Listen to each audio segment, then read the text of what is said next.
Voter टूटता है तभी बीजेपी के लिए उम्मीदें हैं। क्या इतने बड़े लेवल पर बीजेपी पोलराइज कर पाएगी बंगाल इलेक्शंस को?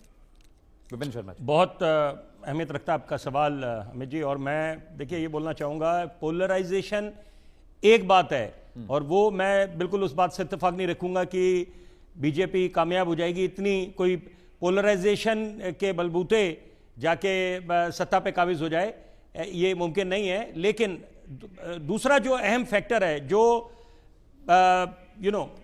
वो आने वाले वक्त में ये बिल्कुल तस्वीरें साफ होंगी कि क्या भाजपा ने जो ये आंधी चली है, ये दोनों चरणों में, पहले चरण में और अब ये दूसरे चरण में, तो ये बदलाव की आंधी है।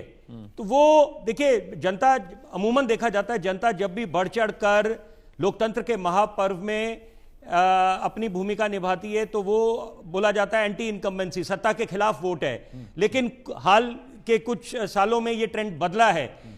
लेकिन जो बॉडी लैंग्वेज है, क्योंकि अभी आप लोग बात कर रहे थे ममता बनर्जी के विक्ट्री साइन की बात कर रहे थे, देखिए बॉडी लैंग्वेज पे बहुत कुछ निर्भर करता है। उधर से अगर बात करें, डेरेक ओब्रायन ने एक तरह से, अंग्रेजी का शब्द मैं इस्तेमाल करूंगा, डेयर करा था, बिल्कुल चुनौती दी थी प्रधानमंत्री को और बोला था कि अगर 4 मई को आप चुनाव हार जाते हैं तो नैतिकता के आधार पर आपको इस्तीफा देना चाहिए। और वही बात अगर गृह मंत्री की बात करें, नरेंद्र मोदी प्रधानमंत्री की बात करें, जो उनकी बॉडी लैंग्वेज है उसके अपने आप बहुत मायने हैं यहां पर। क्योंकि जिस तरह से पहले चरण के संपन्न होने पर अमित शाह ने बोला था और बड़े विश्वास से, आत्मविश्वास 7वें आसमान पर था, और देखिए वो वर्तमान के दौर के चाणक्य हैं, तो वो अपनी भी खुद उपास का कारण नहीं बनना चाहेंगे कि अगर वो दावा कर रहे हैं कि 152 सीटों में 110 सीटों से ज्यादा भाजपा निकाल रही है, तो अगर इसके आसपास भी मान के